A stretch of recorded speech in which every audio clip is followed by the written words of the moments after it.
அனைவருக்கும் வணக்கம். இன்று 3 விதமான சத்தைகள் என்று வேதத்தில் சொல்லப்பட்ட அந்த விஷயத்தை ஆழமாக ஆராய்ச்சி செய்ய இருக்கின்றோம். நீங்களும் சேர்ந்து பார்ட்டிசிபேட் பண்ணி சொல்லுங்க. இதுல முக்கியமா 3 பெயர்கள் என்னென்ன கொடுக்கப்பட்டிருக்கு அப்படின்னு சொன்னா, பாரமார்த்திகம், பாரமார்த்திக சத்தை, விவகாரிக சத்தை, பிரதிபாசிக சத்தை என்று அழைக்கப்படுகின்றது. இங்க இந்த 3க்குமே சத் அப்படின்னா ஆக்சுவலி ட்ரூத் அப்படின்னு அர்த்தம். ஆனா இன் ஜென்ரலா பாரமார்த்திக சத்தம் அப்படின்றது சத்து தான் உண்மையிலே ட்ரூத்து அப்படின்னு பொதுவா நம்ம நினைக்கிறோம். எல்லா வேதங்களும் அத்வைத சித்தாந்தத்துல சொல்லியிருக்கிறது என்னன்னா, பாரமார்த்திகத்தை மட்டும்தானே சத்துன்னு சொல்ல முடியும் அப்படின்னு. ஆனா மாயையில் இருக்கக்கூடிய விவகாரிகம் அண்ட் பிரதிபாசிகம் இவைகளும் சத்து தான் அப்படிங்கிறத நம்ம எப்படி புரிஞ்சுக்கிறது? சத்தா சத்து இல்லையா? சத்துன்னா அது எப்படி சத்தாகும்? இந்த மாதிரி விஷயங்களை நம்ம இப்போ ஆய்வுக்கு எடுத்துக்கிறோம். சரியா? இப்போ ஃபர்ஸ்ட் டெஃபைன் பண்ணணும். அதுக்கப்புறமா டீட்டெயிலாக பார்க்கலாம். இப்போ ஒவ்வொன்றா டிஃபைன் பண்ணணும். ஃபர்ஸ்ட் பிரதிபாசிக சத்தைக்கு போயிடலாம் அப்படின்னு பார்த்தோம். அதில் என்ன பார்த்தோம் அப்படின்னா, முதல்ல நீ ஒரு கற்பனையை பண்ணிட்டு அந்த கற்பனையை உண்மை என்று நம்பினால் அது பிரதிபாசிக சத்தை என்று அழைக்கப்படுகிறது. இது டெஃபினிஷன். ஓகேவா? அப்போ அந்த மாதிரி நம்ம பண்றோமா அப்படிங்கிறதுக்கு முன்னாடி முதல்ல ஒரு எக்ஸாம்பிள் கொடுத்தோம். அது என்னன்னா, ஹாலுசினேஷன் பேஷண்ட் எக்ஸாம்பிளா கொடுத்தோம். அவங்க என்ன பண்ணுவாங்கன்னா, ஏதோ ஒரு பெரிய பெரிய கற்பனைகளை அவங்க பண்ணிட்டு அது உண்மைன்னு நம்பி பயங்கரமா ரியலிஸ்டிக்காவே அவங்க சங்கடப்படுவாங்க, கஷ்டப்படுவாங்க. இப்போ அந்த ஹாலுசினேஷன் பேஷண்ட்டுக்கு is the best example for the pratibhasika satta. இப்போ கேள்வி என்ன வருதுன்னா, அந்த ஹாலுசினேஷன் பேஷண்ட் தன் கற்பனையை உண்மை என்று நம்பி, உதாரணத்துக்கு தன்னை ஒரு ஒரு வீட்டுல இருந்து இன்னொரு வீட்டுக்கு போறான். போயிட்டு அந்த வீட்டுல இருக்கிறவங்க கிட்ட எக்ஸ்பிளைன் பண்றான். நான் எப்படியோ உங்க வீட்டுக்கு சேர்ந்துட்டேன்.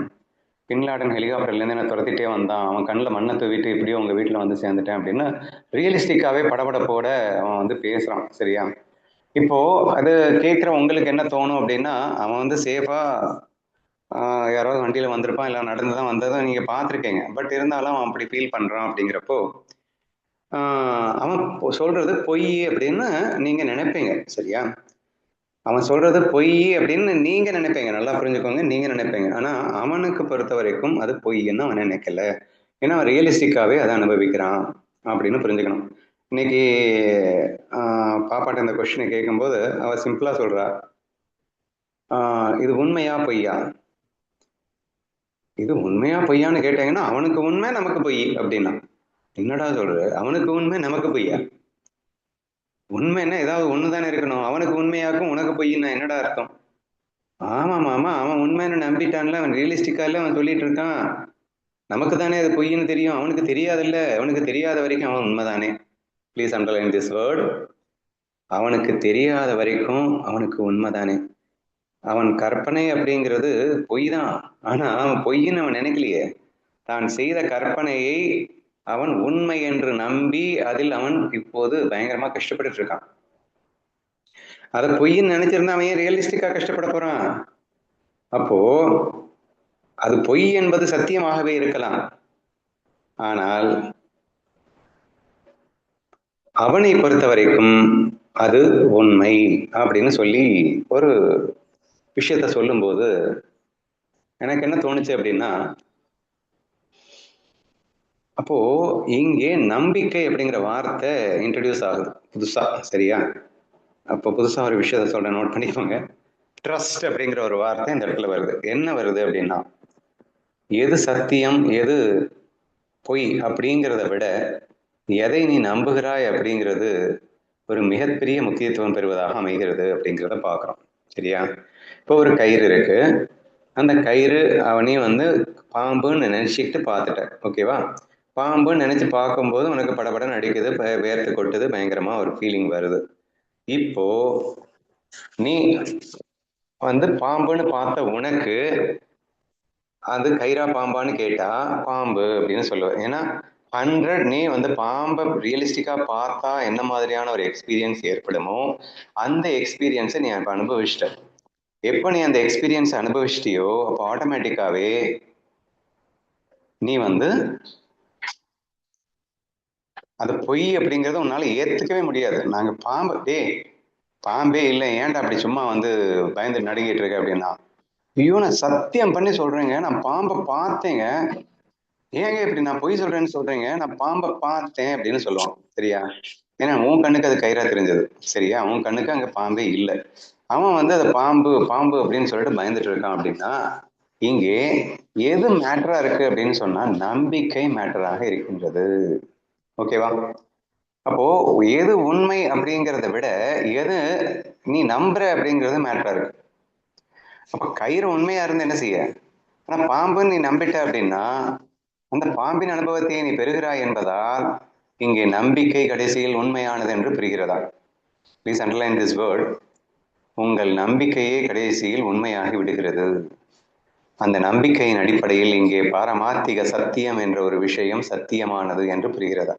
ஸோ நல்லா புரிஞ்சுக்கோங்க. யாரும் கற்பனையை போயிட்டு எவனாவது உண்மைன்னு சொன்னானே சிரிப்பீங்க தான். அதான் நேற்று அழகா நீங்களே வந்து சொல்லிட்டு இருந்தீங்கன்னா என்ன இருந்தாலும் கற்பனையை போயிட்டு எப்படி நான் சத்தியம்னு சொல்லுவேங்க? அந்த ஹாலுசினேஷன் பேஷண்ட் வந்து போயிட்டு அவன் வந்து தப்பா புரிஞ்சுட்டு இருக்கான், அதை போயிட்டு சத்தியம்னு சொல்றீங்க அப்படி இப்படின்னு கேட்டுட்டு இருக்கும்போது நான் சொன்னேன், உண்மைதான்யா, ஆனா நீ நம்பிட்டே இல்ல. நீ என்னவா நம்பின? உண்மைன்னு நம்பிட்டே இல்ல, பொய்யத்தான். பொய்ங்கிறது ஓகே, ஒரிஜினலி அது பொய்யாவே இருக்கட்டும். ஆனா அந்த பொய்யை உண்மை என்று நீ நம்பினாய் அல்லவா? உண்மை என்று நீ நம்பிய காரணத்தினால் அது உண்மையானது என்று புரிகிறது. இப்போ பாரமார்த்திக சத்தம் இப்போ எப்படி வந்து உண்மையாச்சு? பொய்யை நீ உண்மை என்று நம்பியதால் அது உண்மையானது. அப்போ உண்மையிலேயே பாரமார்த்திக சத்தியம் உண்மையா அப்படின்னு கேட்டா நீ நம்பலேன்னா உண்மை இல்லை, நம்பிட்டேன்னா உண்மைதான் என்று நாம் சொல்ல வேண்டிய அவசியம் ஏற்படுகிறது. சரியா? ஆனா பிராதிபாசியம் தானே சொல்லிட்டு இருக்கீங்க, பாரமார்த்தியம் அப்படின்னு சொல்லிட்டீங்க. மாத்தி பேசிட்டேனா? சாரிடா. ஸோ பிரதிபாசிக சத்தை பற்றி தான் நான் பேசிட்டு இருக்கேன். மிஸ்டேக் பண்ணியிருந்தா கரெக்டாக திருத்திக்கோங்க. ஸோ பிரதிபாசிக சத்தை அப்படிங்கிறது நீங்கள் பண்ணுகின்ற அந்த கற்பனையை நீங்கள் உண்மை என்று நம்பும் போது அது பிரதிபாசிக சத்தை என்று அழைக்கப்படுகிறது. அது ஏன் சத்தை என்று சொன்னார்கள் அப்படிங்கிற கேள்விக்கு நம்ம விளக்கம் கொடுக்கும்போது அது பொய்யானவே இருந்தாலும் அந்த பொய்யை நீ உண்மை என்று நம்பிய காரணத்தினால் அது சத்து என்று சொல்லப்பட்டது. ஏன் நாங்க பொய்யை போய் உண்மை நம்பிட்டு அது சத்தாயிடுமா அப்படின்னா ஆயிடுச்சா இல்லையா? ஏன்னா நிஜமாவே பாம்பை பார்த்தா என்ன மாதிரியான ஒரு எக்ஸ்பீரியன்ஸ் ஏற்படுமோ அந்த எக்ஸ்பீரியன்ஸ் வந்துருச்சா இல்லையா? அப்ப அது சத்துன்னு சொல்ல வேண்டியது இருக்கா இல்லையா? ஸோ இந்த மாதிரி நீங்க புரிஞ்சுக்க ட்ரை பண்ணுங்க அப்படிங்கிறான். ஈவன் தோ சத்தியம் இல்லாத எப்படிங்க சத்துன்னு சொல்ல முடியும்னா அனுபவத்தையே கொடுத்துருச்சு இல்ல. தட் இஸ் வை இந்த உலகத்தை வந்து வேதமே பொய்ன்னு சொல்லவே சொல்லாது, அது மித்தியா அப்படின்னு சொல்லும். மித்தியா அப்படின்னா இது உண்மைன்னு சொல்ல முடியாது, பொய்ன்னு சொல்ல முடியாது, அநீர்வச்சனீயா அப்படின்னு சொல்லும். இது எப்படி அப்படின்னு சொல்ல முடியாததாக இருக்கின்றது அப்படின்னு தான் சொல்லுமே தவிர ஸ்ட்ரைட்டாவே பொய் அப்படின்னு அது சொல்றது இல்லை. சரியா? இப்போ அதை புரிஞ்சுக்கிறதுக்கு தான் இந்த சத்துங்கிற பேர்ல டிஃப்ரெண்டா நம்ம டிஸ்கஸ் பண்ணிட்டு இருக்கோம். ஓகேவா? அப்போ அப்படின்னா என்ன ஆனா அர்த்தம்? இத அநீர்வச்சனீயா. ஆனா இத சொல்லு. வந்து நம்ம பிரதிபாசிய அத சத்து அப்படின்னு, சத்து மாதிரி சத்து போல அப்படின்னு சொல்லிக்கலாம்ல. இல்ல, சத்து போலன்னு சொல்றதை விட ஆஹ் பொய்யும் உண்மையும் கலந்தது அநீர்வச்சனீயான்னு சொல்லிடலாம் அப்படிங்கிறேன் நான். அநீர்வச்சனீயத்துல என்ன விளக்கம் கொடுக்குற? அது உண்மையா? இல்ல உண்மைன்னு சொல்லலாம், உண்மைன்னு சொல்லலாமா? பொய்யா? பொய்ன்னு சொல்லலாம், உண்மைன்னு சொல்லலாம், பொய்ன்னு சொல்லலாம். என்னையா சொல்ற? உண்மைன்னு சொல்ல முடியாது, பொய்ன்னு சொல்ல முடியாது. ஏய் என்னடா சொல்ற? அது அப்படித்தான்டா. So therefore we cannot say. இப்போ சத்து இல்லைன்னு சொல்லக்கூடாதுல்ல. பிரதிபாசிக சத்தை சத்து இல்லைன்னு சொல்லக்கூடாது. அது சத்துன்னு சொல்ல முடியலைன்னா கூட அது சத்து இல்லை என்றும் சொல்ல முடியாமலே இருக்கின்றது, அனிர்வச்சனீயமாக இருக்கின்றது. ஆனாலும் நம்ம புரிதலுக்காக அவங்க வந்து பிரதிபாசிக சத் அப்படின்ற ஒரு நேம கொடுத்துருக்காங்க அப்படின்னு மட்டும் புரிஞ்சுக்கோங்க. ஓகேவா?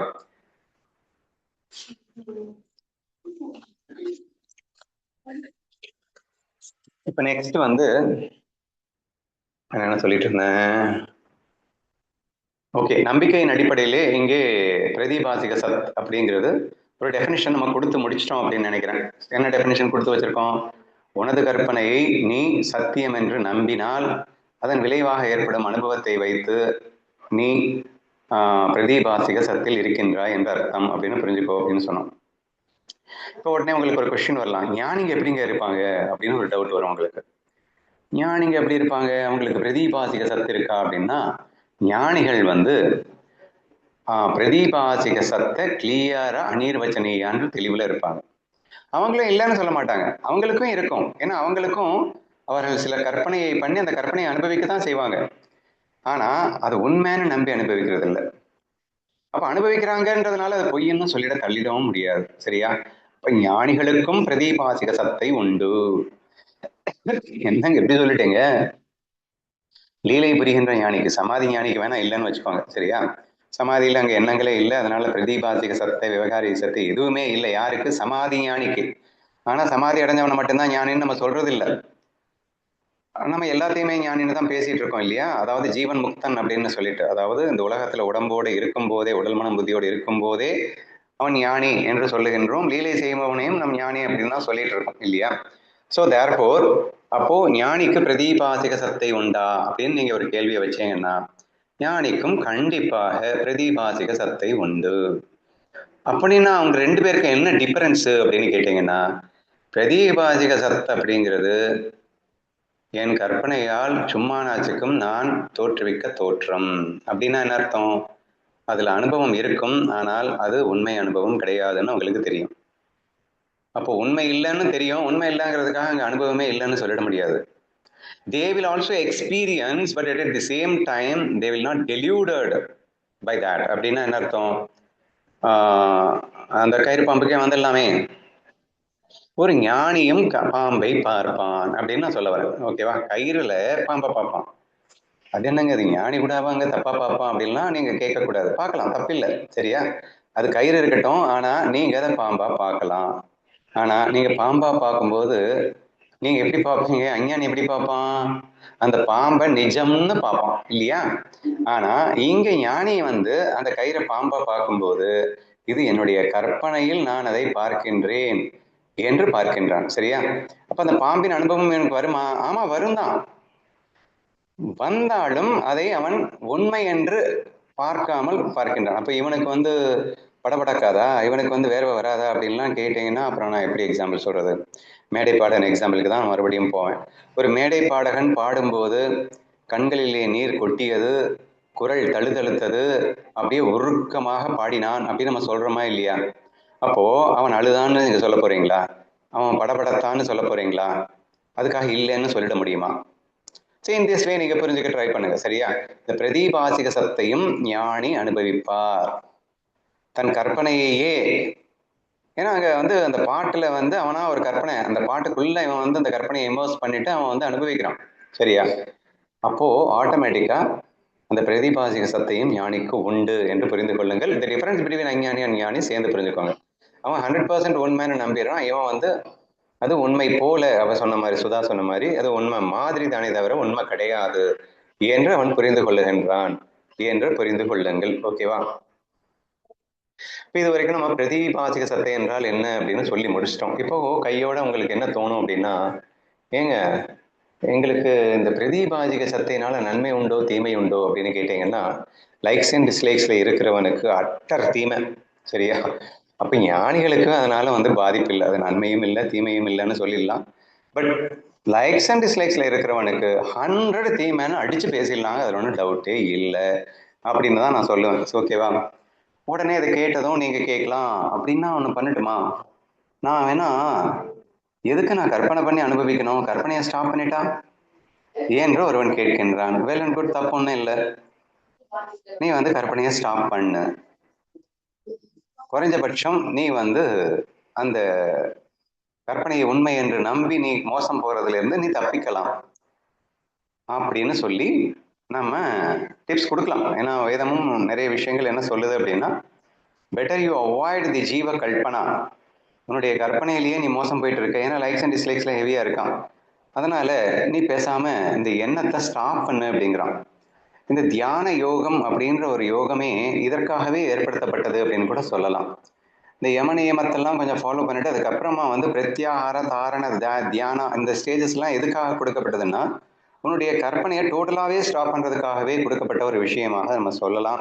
ஸோ அதுவும் ஒரு ஞான பயிற்சி தான், அதுவும் அப்படின்னு நான் சொல்லியிருக்கேன்.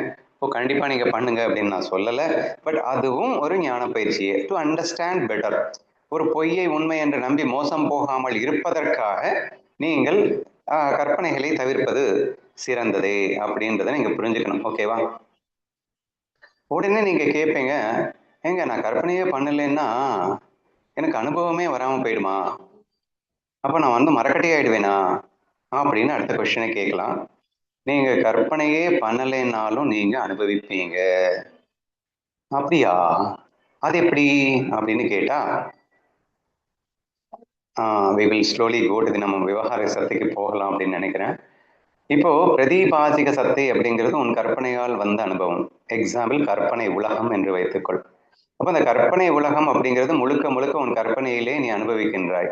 அப்ப நான் கற்பனையை ஸ்டார்ட் பண்ணிட்டேன்னா அப்போ ஆட்டோமேட்டிக்கா எனக்கு கற்பனை உலகமே இருக்காது இல்லைங்க. இந்த உலகமே காணாம போயிடும்லங்க. நான் கற்பனை பண்ணிட்டு இருக்கிற வரைக்கும் தானே அந்த உலகம் இருக்கும், அதை நான் அனுபவிச்சுட்டு இருப்பேன். கற்பனையை ஸ்டாப் பண்ணிட்டேன்னா அப்புறம் டோட்டலா வந்து உலகமே இருக்காதே என்ற கேள்வி எழுகிறது. அப்ப நம்ம என்ன சொன்னோம்? கற்பனை என்று புரிந்து கொண்டு கற்பனை செய்தால் நீ பாதிக்கப்பட மாட்ட. ஆனா நீ பண்ண கற்பனையை நீ உண்மையை நம்பி செத்து சுண்ணாம்பாயிட்டு இருக்கிறதுனால நீ கற்பனையை ஸ்டாப் பண்ணுன்னு சொல்ல வேண்டி இருந்தது. ஆனால் இப்போது இந்த கேள்விக்கு என்ன பதில் சொல்றோம் அப்படின்னா, நீ கற்பனையை ஸ்டாப் பண்ணினாலும் உனக்கு அனுபவங்கள் வரும். என்னையா சொல்றீங்க? நான் கற்பனையை ஸ்டாப் பண்ணா கூட எனக்கு அனுபவம் வரும்ன்றீங்களா? ஆமாடா வரும்டா. அது எப்படிங்க வரும்? சொல்றேன் கேளு. நீ சிருஷ்டி பண்ணி அதுக்கப்புறம் திருஷ்டி பண்ணிக்கிட்டே இருக்க. அதாவது நீ தாட்ஸை ப்ரொடியூஸ் பண்ணிட்டு நீ அனுபவிச்சுக்கிட்டே இருக்க. முதலில் எண்ணம் பிறகு அனுபவம் அப்படின்னு நீ பண்ணிக்கிட்டே இருக்க. நீ இப்ப இந்த முதல்ல எண்ணத்தை உருவாக்குறத நீ நிப்பாட்டினா கூட உனக்கு அனுபவம் வரும். அது எப்படிங்க வரும்? நீ கைத்த பாம்பா பார்த்தே இல்ல? ஆமாங்க பார்த்தேங்க. ஆனா என்ன நினைச்சுக்கிட்டு பார்த்த? அது பாம்பா இருக்குமோ அப்படின்னு பயத்துல முதல்ல எண்ணத்தை போட்டுட்டு பார்த்த. நீ பாம்பா இருக்குமோன்னு பயத்துல எண்ணத்தை போட்டு பார்த்ததுனால அது பாம்பாவே தெரிஞ்சது. சரியா? இது வந்து சிருஷ்டி திருஷ்டி. அதாவது நீ வந்து உனது கற்பனையை நீ அனுபவித்தாய் அப்படின்னு பார்த்தோம். சரியா? அப்போ நீ இந்த கற்பனையை ஸ்டாப் பண்ணிட்டு இருந்தா என்ன ஆகும்? அங்க கயிறு இருக்கும். நீ எந்த கற்பனையும் இல்லாம நீ பார்ப்ப. அப்ப கற்பனையின் கலப்பில்லாம ஜஸ்ட் நீ பார்ப்ப. பார்த்தா அங்க பாம்புங்கிற அனுபவம் கிடைக்காது. ஆனா கயிறுங்கிற அனுபவம் கிடைக்கும். ஆமா இல்ல? ஓ, நான் கற்பனையை ஸ்டாப் பண்ணா கூட இந்த உலகத்தை அனுபவிச்சுட்டு தான் இருப்பேனா என்று உங்களுக்கு தோன்றுகிறதா? ஆமாம். இப்ப இந்த இடத்துல நியமம் மாத்தி கொடுக்குறேன். இது என்னன்னா விவகாரிக சத்தை என்று அழைக்கின்றார்கள் வேதத்துல. என்னன்னா நீ கற்பனையே பண்ணாம ஆனாலும் உனக்கு ஒரு அனுபவம் கிடைக்குது இல்ல. நீ பண்ண கற்பனையை நீயே அனுபவிக்கிறது, அது வந்து பிரதிபாசிக சத்தை. நீ கற்பனையே பண்ணாம இருக்கும் போதும் உனக்கு ஒரு அனுபவம் கிட்டும் அல்லவா? அந்த அனுபவத்தை விவகாரிகம் சத்தை என்று அவர்கள் அழைக்கிறார்கள். இப்ப நான் செகண்ட் ஸ்டேஜுக்கு என்ட்ரி ஆயிட்டு இருக்கேமா? கேர்ஃபுல்லா கவனிங்க, டவுட்ஸ் இருந்தா கூட கேளுங்க. ஓகேவா? ஆஹா, சரி. என்ன சொல்லிட்டு இருக்கோம்? பிரதிபாசிக சத்தை முடிச்சாச்சு. இப்ப விவகாரிக சத்தைக்கு வந்திருக்கு. இந்த விவகாரிக சத்தை அப்படிங்கிறது கற்பனை செய்யாம இருந்தாலும் அனுபவம் வரும் இல்ல? ஆமா இல்ல? எக்ஸாம்பிள் கொடுங்களேன் அப்படின்னா பெஸ்ட் கற்பனை கனவு உலகம் அப்படிங்கிறத எக்ஸாம்பிளா எடுத்துக்கோங்க. அப்போ நீ கற்பனை பண்ணி ஒரு உலகத்தை அனுபவிச்ச. நீ ஒரு அமெரிக்காவுக்குள்ள போன, பல பெண்களோட டான்ஸ் ஆடின, என்ன வேணா பண்ணிட்டு இருந்த. இதெல்லாம் நீ பண்ண கற்பனையை நீ அனுபவிச்ச அப்படின்னு சொல்லலாம். இந்த மாதிரி பாசிட்டிவ் கற்பனையும் லைக்ஸ்ல போயிட்டு கடைசியில் டிஸ்லைக்ஸா தான் போய் முடிய போகுது. நீங்க பாட்டு ஹலுசினேஷன் பேஷண்ட் மாதிரி நெகட்டிவ் கற்பனை பண்ணிட்டு அதை உண்மையான நம்பி அனுபவிச்சாலும் அவுட் தான். அது லைக்ஸ், அது டிஸ்லைக்ஸ். நீங்க பாசிட்டிவ் கற்பனையை பண்ணிட்டு அதுல போய் மூழ்கினீங்களா லைக்ஸ்ல போய் விழுறதுக்கான சான்சஸ் ஜாஸ்தி இருக்கு.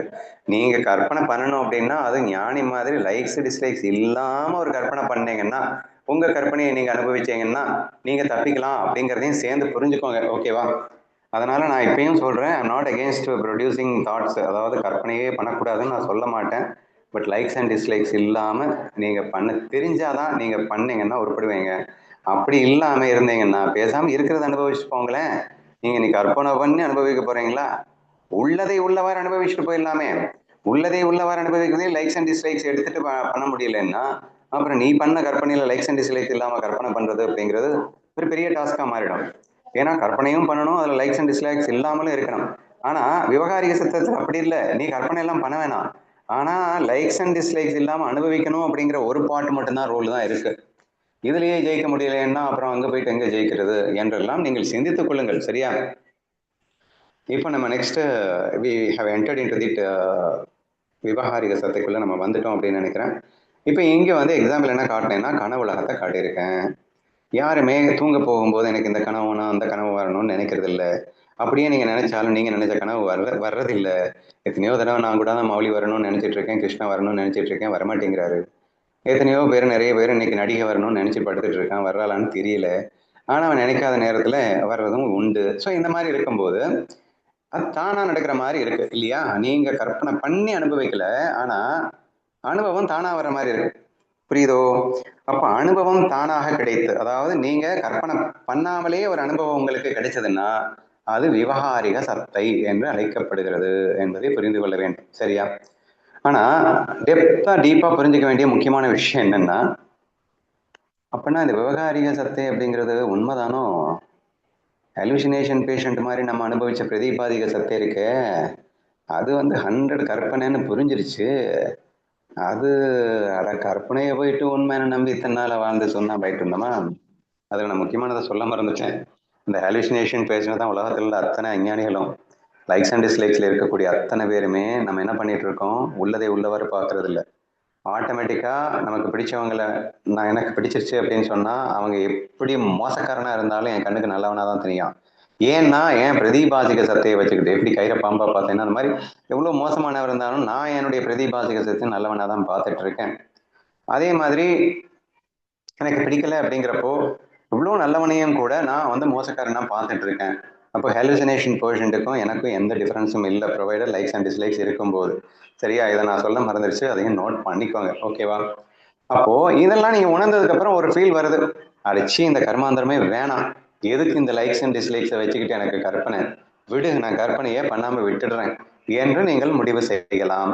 அந்த மாதிரி முடிவு செய்யும் போது உங்களுக்கு அந்த கற்பனை, உங்கள் கற்பனையை உண்மை என்று நம்பி அனுபவிக்கின்ற அந்த தொல்லையிலிருந்து விடுபடுவீர்கள். மேஜர் அதுவே ஒரு பெரிய ரிலீஃபை கொடுக்கும் அப்படிங்கிறத நான் ஒத்துக்கிறேன். உதாரணமா நம்ம எல்லாம் இருக்கோம் அப்படின்னு சொன்னா நீங்க பழகுறீங்க, பழகுற எல்லாரையும் ஒரு இமேஜுக்குள்ள போட்டு வச்சுப்பேங்க. இவங்க நல்லவங்க, இவங்க கெட்டவங்க, இவங்க அப்படி, இவங்க அப்படி அப்படின்னு சொல்லிட்டு எக்கச்சக்கமான கற்பனைகள் அந்த பிரதிபாசிக சத்தைக்குள்ள போட்டு வச்சுக்கிட்டு அதுக்கு ஏத்த மாதிரிதான் நீங்க நடந்துக்கிறதே. உள்ளதை உள்ளவாறு பாக்குறதுன்னா உங்களுக்கு என்னன்னே தெரியாது. கண்ணன் அப்பட்டமா உங்ககிட்ட நேரடியா சுட்டி காட்டினா கூட சரி, நான் இப்படித்தான் பார்ப்பேன் என்று நீங்கள் உங்கள் மனசுக்குள்ள ஸ்ட்ராங்கா போட்டு வச்சுக்கிட்டு அப்படியே வாழ்றதுன்னு நீங்க தீர்மானம் பண்ணிட்டீங்கன்னு வச்சுக்கோங்களேன். ஸோ அந்த மாதிரி இருக்கும்போது நீங்க இந்த ஒரு முடிவு எடுத்தீங்கன்னா, விடுறாப்பா சாமி, என் கற்பனையை நான் யூஸ்ஃபை பண்ண போறது இல்லை, ஆஸ் இட் இஸ் நான் பார்ப்பேன் அவ்வளவுதான் அப்படின்னு சொல்லிட்டு நீங்க பார்க்க ஆரம்பிக்கிறீங்க அப்படின்னு வச்சுக்கோங்க. ஓகேவா? இப்ப கூட 50% ஆஃப் தி ப்ராப்ளமை நீங்க அவாய்ட் பண்ணிடலாம்.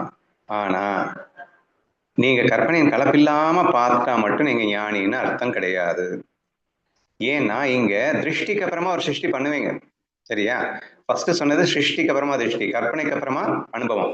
இப்போ அனுபவத்துக்கு அப்புறமா மறுபடியும் ஒரு சிருஷ்டியை பண்ணுவீங்க. அதுல லைக்ஸ் அண்ட் டிஸ்லைக்ஸை வச்சிருவீங்க. ஓகேவா? இப்போ உதாரணமா நீங்க முதல்ல ஃபர்ஸ்ட் டைம் ஒருத்தரை பாக்குறீங்கன்னு வச்சுக்கோங்களேன். அப்போ முதல்லயே நீங்க அவங்க மேல நெகட்டிவ் இமேஜோட பாக்குறது இல்ல. வெரி ஃபர்ஸ்ட் டைம் நீங்க யாராவது மீட் பண்றீங்க அப்படின்னா அவங்கள எந்த விதமான கற்பனையின் கலப்பு இல்லாம உங்களுக்கு அவங்கள பத்தி யாரும் எதுவும் சொல்லியிருக்கவும் கூடாது. அவங்க அப்படி ஆக்கும் இப்படி ஆக்கும்னு நினைச்சுக்கிட்டே வந்தீங்கன்னா அதுவும் டேஞ்சர் தான். ஜஸ்ட் நீங்க இதுக்கு முன்னாடி யாருமே அவங்கள பத்தி உங்ககிட்ட சொல்லலை, நீங்களும் ஃபர்ஸ்ட் டைம் பாக்குறீங்க. பார்க்கும்போது நீங்க கற்பனையின் கலப்பு இல்லாம தான் பாக்குறீங்க. அப்புறம் உங்ககிட்ட பேசுவாரு, செய்வாரு, இதெல்லாம் வச்சுக்கிட்டு நீங்க இப்ப சிருஷ்டி பண்ணுவீங்க. ரொம்ப நல்லவனா இருக்கானே, அல்லது என்ன மோசக்காரனா இருக்கான், மனுஷனா இவன் என்று உங்களுடைய விருப்பு வெறுப்பை இப்பையும் கொண்டு வருவீங்க. அப்போ நீங்க கற்பனைக்கு அப்புறமா அனுபவிக்கிறது அப்படிங்கிறதுலயும் விருப்பு வெறுப்பு இருக்கு. இல்ல அனுபவம் வந்ததுக்கு அப்புறமா நீங்க விருப்பு வெறுப்பை கொண்டு வந்தாலும் அங்கேயும் டேஞ்சர் தான். ஆனாலும் நான் சொல்லிட்டேன், ஒரு 50%க்கு மேல நீங்க மார்க் எடுத்த மாதிரி தான். ஏன்னா கற்பனை பயம்தான். 50 கூட சொல்ல மாட்டேன், 80 மார்க்ஸே நான் போட்டுறேன். ஏன்னா 99% of the fear are the just imaginative fear அப்படின்னு நம்ம அடிக்கடி சொல்லியிருக்கோம் இல்லையா? அப்படின்னா என்ன அர்த்தம்? வாழ்க்கை பூரா சும்மானாச்சுக்கும் இல்லாதது இருக்கிறதா நினைச்சு கற்பனை பண்ணியே செத்து சுண்ணாம்பாயிட்டு இருக்கோம் அப்படிங்கிறதுனால அது சொல்லப்படுவதுண்டு. சரியா? அப்போ நீங்க அதை ஸ்டாப் பண்ணும் போதே, தேவையில்லாத எண்ணங்களை நீங்க நெக்லெக்ட் பண்ணும் போதே, இது எதுக்கு வம்பு, நான் இருக்கிறதா மட்டும் அனுபவிச்சுட்டு போறேனே, எதுக்கு நான் இல்லாதது பொல்லாதையெல்லாம் நானா கற்பனை பண்ணி நானா அனுபவிக்கணும், எனக்கு தான் லைக்ஸ் அண்ட் டிஸ்லைக்ஸ் இருந்து தொலையுது, ஒழுங்காவும் கற்பனை பண்ண தெரியாது அப்படின்னு சொல்லிட்டு நீங்க அதை ஸ்டாப் பண்ணும் போதே நீங்க பெரிய அளவுல ஸ்கோர் பண்ணிடுறீங்கன்றதை ஒத்துக்கிறேன். பட் அது பத்தாதுங்கிறதுக்காக தான் அடுத்து விவகாரிக சக்திக்கு வந்திருக்கும். ஏன்னா இங்க என்ன பண்ணுவோம் அப்படின்னா, நீங்க ஒரு அனுபவம் தான் முதல்ல வந்திருக்கு. இப்ப நான் சொன்னேன்ல, முதல்ல ஒரு நபரை பாக்குறீங்க, அவர்கிட்ட பேசுறீங்க. பேசினதுக்கு அப்புறமா நீங்க மறுபடியும் ஒரு விருப்பு வெறுப்போட நீங்க ஒரு சிருஷ்டியை பண்ணிடுவீங்க.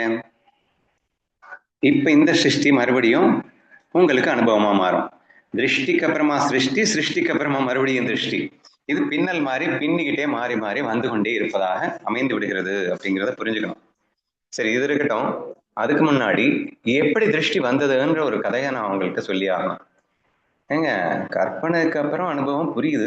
நான் கற்பனை பண்றேன், எண்ணம் எண்ணம் அனுபவம், எண்ணம் அனுபவம் புரியுது. எண்ணமே இல்லாம அனுபவம் வருமாங்க?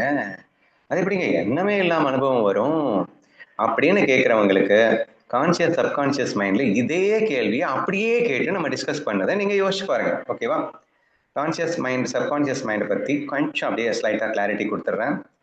அதாவது உங்களுடைய எண்ணங்கள் அப்படிங்கிறது வச்சு நீங்க அனுபவிக்கிறீங்க அப்படின்னா அது கான்சியஸ் மைண்ட். ஒரு எஃபோர்ட்டோட ஒரு எண்ணத்தை நீங்க ப்ரொடியூஸ் பண்ணி நீங்க அனுபவிக்கிறீங்கன்னா அதுக்கு பேரு கான்சியஸ் மைண்ட் அப்படின்னு சொன்னோம். ஆனா உங்க எஃபோர்ட்டே இல்லாம உங்க எண்ணமே இல்லாம உங்களுக்கு ஒரு அனுபவம் கிடைச்சது அப்படின்னு சொன்னா அது உங்க சப்கான்சியஸ் மைண்ட்ல இருந்து கிடைக்குதுன்னு புரிஞ்சுக்கோங்க. இந்த ரெண்டு விஷயத்தை நம்ம ஏற்கனவே பேசினதை அப்படி ஒரு ரீகால் பண்ணுங்க. நிறைய எக்ஸாம்பிள்ஸ் கொடுத்துருக்கோம். கான்சியஸ் மைண்ட்ல அப்படின்னா ஃபர்ஸ்ட் நீ டைப் ரைட்டிங் பழகும்போது உன்னுடைய முழு முயற்சியோட ASDF நீ எண்ணத்தை உருவாக்கி உருவாக்கி உருவாக்கி நீ வந்து இந்த டைப் அடிச்சு அனுபவிக்கிற. ஆனா அதுவே நீ வந்து எக்ஸ்பர்ட் ஆயிட்டதுக்கு அப்புறமா நீ வந்து எந்த எஃபோர்ட்டும் எடுக்க மாட்டே. உன் கண்ணு தானா பேப்பரை பார்க்கும், கை தானா அடிக்கும். ஆனா ஜஸ்ட் எக்ஸ்பீரியன்ஸ் மட்டும் உனக்கு கிடைக்கும். Without any effort and any thought, எண்ணங்களே இருக்காது. ஆட்டோமேட்டிக்கா உனக்கு அனுபவம் மட்டும் கிடைச்சிட்டு இருக்கு அப்படிங்கிறதுக்கு நிறைய எக்ஸாம்பிள் சொல்லியிருக்கோம். நீங்க காயினா இருக்கிற எக்ஸாம்பிள்ல இருந்து நிறைய விஷயங்கள் நம்ம பார்த்திருக்கோம். அப்போ இது அனுபவம் டைரக்டா கொடுக்குது. சரியா? அப்படி இப்போ அதுக்கு என்ன விளக்கம் கொடுத்தோம் அப்படின்னு சொன்னா, இப்படி உங்களுக்கு எண்ணமே இல்லாமல் அனுபவங்கள் நிறைய இடங்கள்ல வருது அப்படிங்கிறதுக்காக அது உங்க எண்ணம் இல்லைன்னு நினைச்சிடாதீங்க என்று சொல்லி இந்த எண்ணங்கள் எல்லாம் எப்படி உருவானது அப்படின்னு சொல்லி கான்சியஸ் மைண்ட் தான் ரெஸ்பான்சிபிலிட்டி. சப்கான்சியஸ் மைண்ட் அப்படிங்கிறது ஏதோ இறைவன் கொடுத்ததல்ல, அது நீங்களே உற்பத்தி பண்ணதுதான் உங்க சப்கான்சியஸ் மைண்டு. உங்க இயந்திரம் அப்படின்னு சொல்லுவாங்க சப்கான்சியஸ் மைண்ட். எதை தயார் பண்ணவனும் நீ தான். அது ஆட்டோமேட்டிக்கா வேலை பார்க்குது. நீ என்னமே உற்பத்தி பண்ணாம உனக்கு அனுபவத்தை கொடுக்குது அப்படின்னுட்டா மட்டும் நீ உற்பத்தி பண்ணலன்னு நினைச்சிடாத. நீ எதெல்லாம் ரிப்பீட்டடா ரொம்ப ஃபீலிங்கோட நீ வந்து போட்டு வைக்கிறியோ உன்னுடைய எண்ணமே இங்கே உனக்கு ஆழ்மன பதிவாக இருந்து செயல்படுகிறது அப்படின்னு காட்டியிருக்கோம். வேற எப்படி காட்டியிருக்கோம் அப்படின்னா கர்மாவாக செயல்படும் அப்படின்னும் காட்டியிருக்கோம். சரியா? அப்போ நீ ஒருத்தனை வந்து ரொம்ப மோசமா இவங்க மாசமா போகணும் அப்படின்னு நினைக்கிறது அப்படின்னா அதுவும் ஆள் மனசுல போய் உட்காந்துரும். அதை கண்ணன் கரெக்டா நேரத்துக்கு எந்த நேரத்துல எப்படி ஆட்டணுமோ அதை ஆட்டி அமைப்பான். சரியா? அப்போ இந்த சப்கான்சியஸ் தாட்ஸ் எல்லாத்தையுமே எந்தெந்த நேரத்துல எப்படி ஆட்டணும் அப்படின்னு ஈஸ்வரன் ஒருத்தன் டிசைட் பண்ணி ஆட்டுறதுனால இங்கே விவகாரிக சத்தையில ஈஸ்வரனின் பங்களிப்பு இருக்கிற மாதிரி தெரியும், ஆனா உண்மையில இல்லை. அதனால இந்த வேதத்துல 3 சத்தை அப்படின்னு பிரிச்சு சொல்லிட்டு கடைசியில எக்ஸ்பிளைன் பண்ணும்போது என்ன சொல்லுவாங்கன்னா, உண்மையில பாத்தீங்கன்னா பிரதிபாசிக சத்தையும் பரமார்த்திக சத்தையும் மட்டும்தான் இருக்கு, விவகாரிக சத்தைன்னு ஒண்ணு இல்லவே இல்லைன்னு சொல்லிடுவாங்க. ஏங்க அப்படி சொல்றீங்க அப்படின்னா, சப்கான்சியஸ் மைண்ட் கிரியேட்டர் நீ தானே. கான்சியஸ் மைண்ட் வழியா நீ அனுபவிச்சாலும் உன்னுடைய சப்கான்சியஸ் மைண்ட் வச்சு அனுபவிச்சாலும் உன் கிரியேஷனை தான் நீ அனுபவிக்கிற. ஈஸ்வரன் உனக்கு தனியா கிரியேட் பண்ணி தரல. உன்னுடைய தாட்ஸ் அவன் செயல்படுத்தி தர்றான் அப்படிங்கிறதுக்காக அது அவனுடைய கிரியேஷன் கிடையாது. எப்போ எந்த நேரத்துல எப்படி நடக்கணும் அப்படிங்கிறது அவனுடைய கிரியேஷன் கிடையாது. உன்னுடைய கர்மா உன்னுடைய சப்கான்சியஸ் மைண்ட்ல இருந்து கிரியேட் ஆனதுதான். அவன் நடத்தி காட்டுறான் அப்படிங்கிறதுனால அந்த ஈஸ்வர அந்த விவகாரிக சத்தைக்கு வேல்யூ கொடுக்கவே மாட்டாங்க. இங்க இருக்கிறதே 2 சத்து தான். ஒண்ணு பாரமார்த்திகம், இன்னொன்னு பிரதிபாசிகம் என்று அவர்கள் அழைப்பது இப்ப உங்களுக்கு தெளிவா புரிஞ்சிருக்கும்னு நினைக்கிறேன் ஏன் அப்படி சொன்னாங்கன்னு. அப்ப நம்ம என்ன பார்த்தோம் அப்படின்னா, எண்ணம் இல்லாமலும் அனுபவம் வருதே என்ன ஆச்சரியப்படாதீங்க. உங்க எண்ணம் தான் அதுவும் கூட. அது உங்களுக்கு இப்போ அவேர்னஸ்ல இல்லை, உங்களுக்கு தெரியல புரியலன்றதுக்காக அது உங்க எண்ணம் இல்லைன்னு அர்த்தம் ஆயிடாது. அதனாலதான் கனவு எக்ஸாம்பிள நான் காட்டினேன்.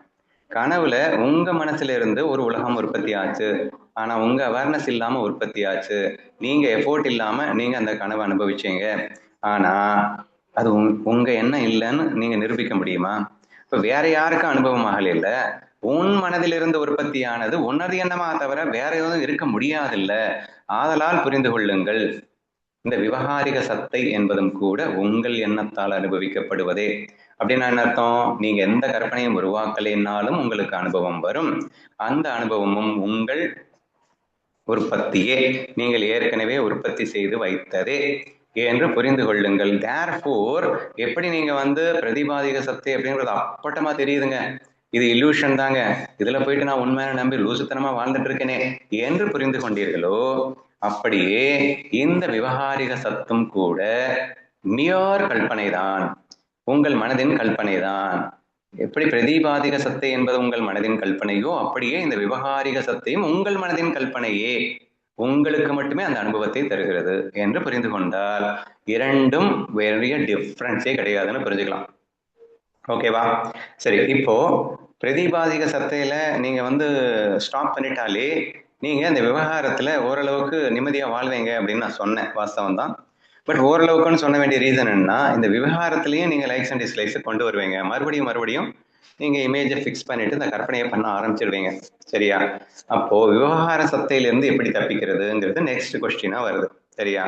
இதுக்கு வேற வழியே கிடையாது, நீங்க லைக்ஸ் அண்ட் டிஸ்லைக்ஸ் இல்லாம அனுபவிக்கிறத தவிர. சரியா?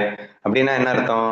ஒருத்தன் வந்து உங்களை பயங்கரமா திட்டிட்டு இருக்கான், செஞ்சிட்டு இருக்கான் அப்படின்னு சொன்னா நீங்க உடனே வந்து உங்க கற்பனையை ஸ்டார்ட் பண்ணாடுறீங்க. இவன் அப்படி இருக்கானே, இவன் மோசக்காரனா இருக்கானே, இப்படி பண்ணிட்டானே, இவன் அப்படி ரிவெஞ்ச் எடுக்கணும், இப்படி ரிவெஞ்ச் எடுக்கணும்லாம் எதுவும் பண்ணாதீங்க. ஜஸ்ட் அவனை அப்படியே வாட்ச் பண்ணிட்டே இருங்க. அது ஒரு எக்ஸ்பீரியன்ஸ். யாரோட எக்ஸ்பீரியன்ஸ்? உங்க சப்கான்சியஸ் கர்மானுடைய எக்ஸ்பீரியன்ஸ், உங்க தாட்டோட எக்ஸ்பீரியன்ஸ்.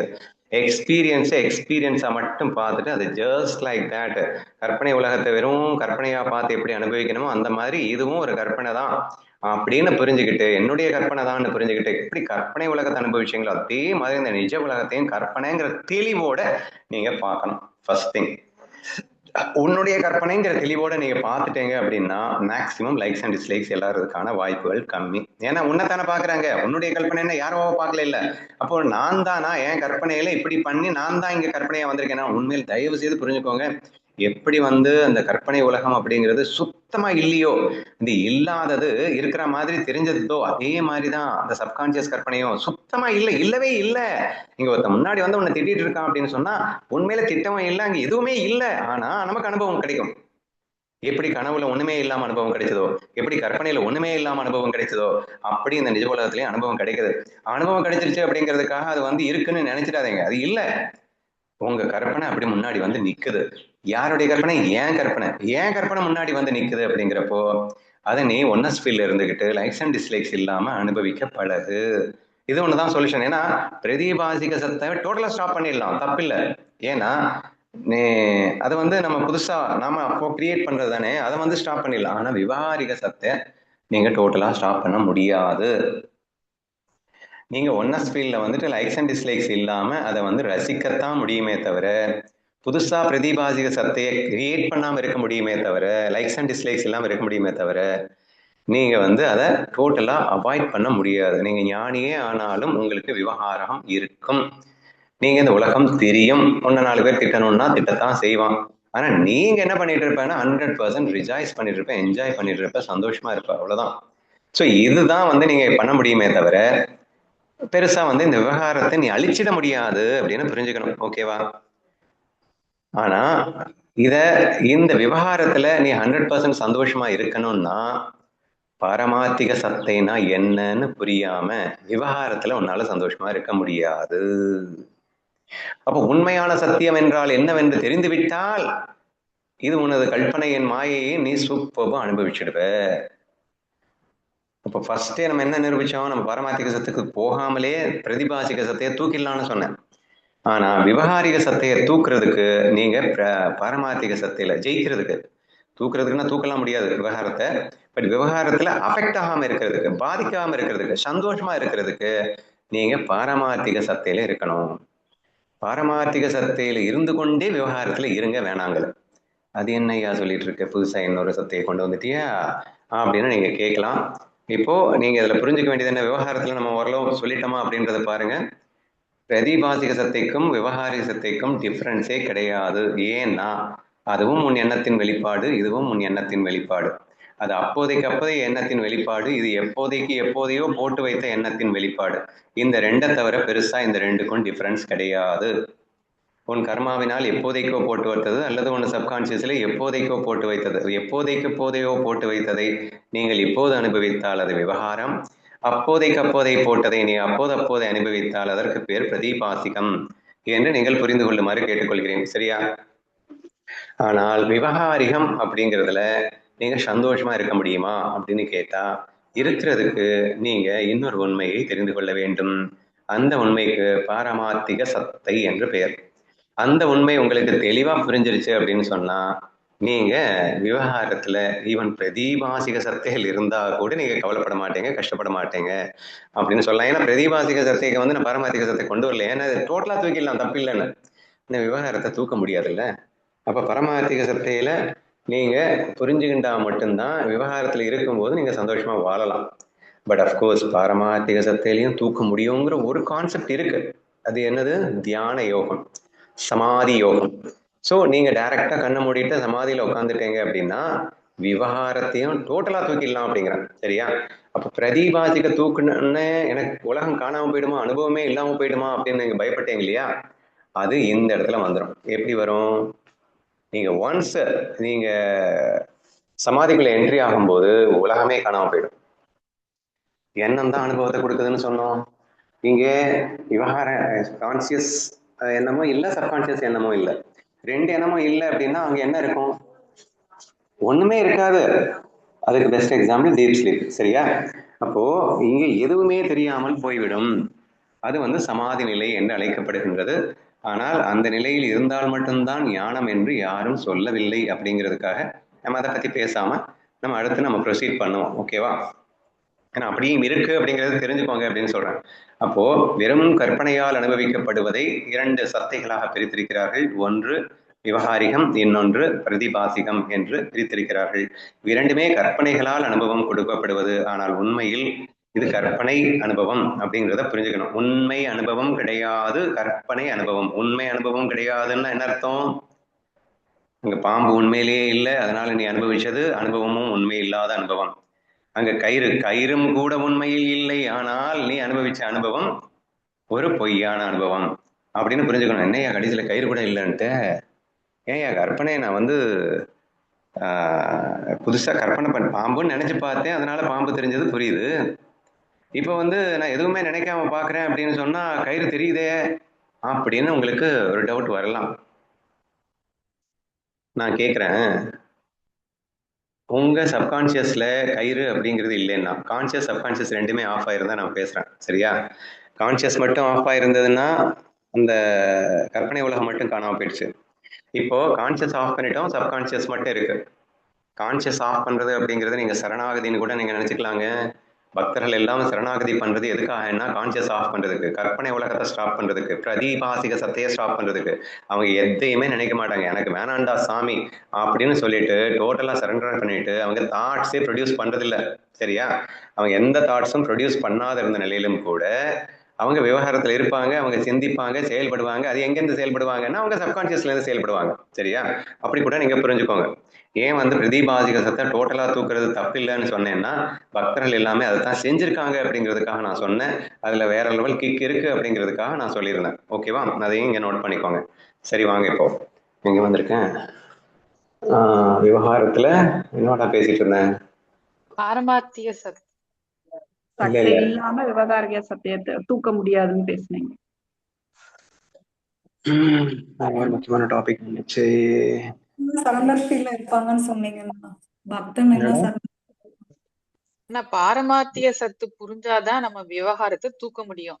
தூக்க முடியும் அப்படின்னா சமாதியில மட்டும் தூக்க முடியும். ஆமா ஆமா, சமாதி நிலை பாரமார்த்திக சத்தைனா என்னன்னு சொல்லி சமாதி நிலை தியானத்துல இருக்கிறதுன்னு சொன்னீங்க. அது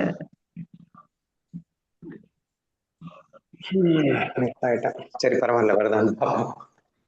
ஆனா இன்னொன்னு வந்துன்னா, இதுல வந்து ஈஸ்வரனுடைய கிரியேஷன் கிடையாதுன்னு சொல்லிட்டேங்க. அந்த ஈஸ்வரனுடைய எக்ஸிகியூஷன் அந்த கண்ட்ரோலரை சொல்லவே இல்லை. பரவாயில்ல, நீ கவனமா கேளு, அது இப்போதைக்கு தேவையில்லை. இப்போ வந்து நான் கான்சியஸ் சப்கான்சியஸ் பத்தி நம்ம பேசிட்டு இருக்கோம் அப்படின்னு நினைக்கிறேன். ஓகே, இப்போ இந்த கான்சியஸ் ஸ்டாப் பண்ணிட உடனே பக்தர்கள் கூட அந்த சப்கான்சியஸில் செயல்படுகிறார்கள் அப்படின்னு நம்ம சொன்னோம். இப்போ இந்த சப்கான்சியஸ் ஸ்டாப் பண்ண முடியாது, முடியும், ரெண்டுமே கான்செப்ட் இருக்கு. சரியா? சப்கான்சியஸும் சேர்த்து ஸ்டாப் பண்ணவங்க தான் சமாதி யோகத்தில் இருக்கக்கூடிய ஞானிகள். சரியா? ஆனா கண்டிப்பா ஸ்டாப் பண்ணணும்ன்ற ஒரு கட்டாயமும் கிடையாது.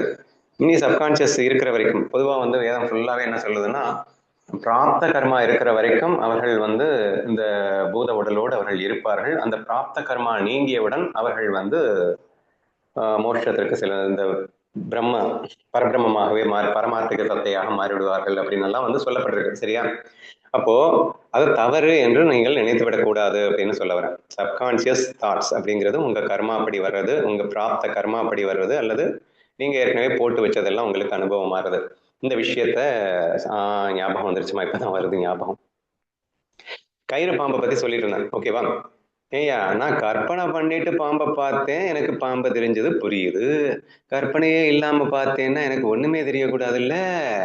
நியாயமான கேள்வி தானேங்க?